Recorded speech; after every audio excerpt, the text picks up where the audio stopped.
Depression जैसे मर्ज की अलामात से निजात पाना बहुत आसान।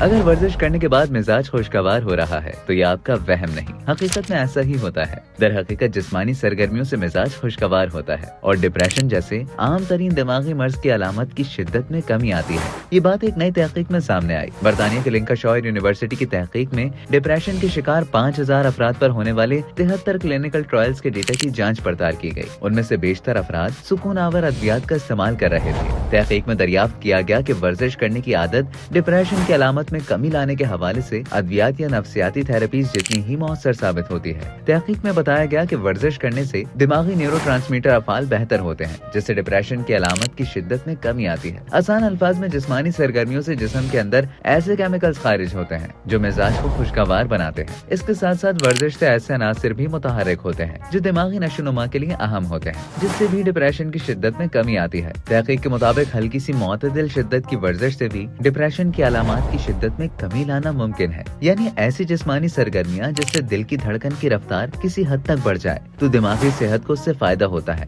एरोबिक वर्जिशें जैसे तेज रफ्तारी से चहलकदमी या सीढ़ियाँ चढ़ने और वजन उठाने की वर्जिशों के इम्तिजाज से डिप्रेशन की रोकथाम में ज्यादा फायदा होता है। अलबत्ता सिर्फ तेज रफ्तारी से चहलकदमी करने से भी दिमागी सेहत को फायदा हो सकता है। मुहक्किकीन ने बताया कि मगर ये लोगों पर है कि वो कैसी वर्जिश करना चाहते हैं। कई बार योगा से भी जॉगिंग जितना फायदा होता है। उन्होंने मजीद बताया कि वर्जिश पर ज्यादा खर्चा भी नहीं होता और मुज़र असरात भी ना होने के बराबर होते हैं, जबकि इससे जिस्म, जहन और जज्बात सब पर मुस्बत असरात मुरतब होते हैं। ख्याल रहे कि डिप्रेशन एक पेचीदा जहनी मर्ज है जिसके शिकार अफराद अक्सर उदास रहते हैं, जबकि हर वक्त बेबसी का एहसास भी हो सकता है। मगर डिप्रेशन महज दिमाग तक महदूद रहने वाला मर्ज नहीं, बल्कि इसके नतीजे में जिस्म भी मुतासिर होता है। ये एक ऐसा दिमागी मर्ज है जिससे मौजूदा अहद में हर उम्र के अफराद मुतासिर हो रहे हैं।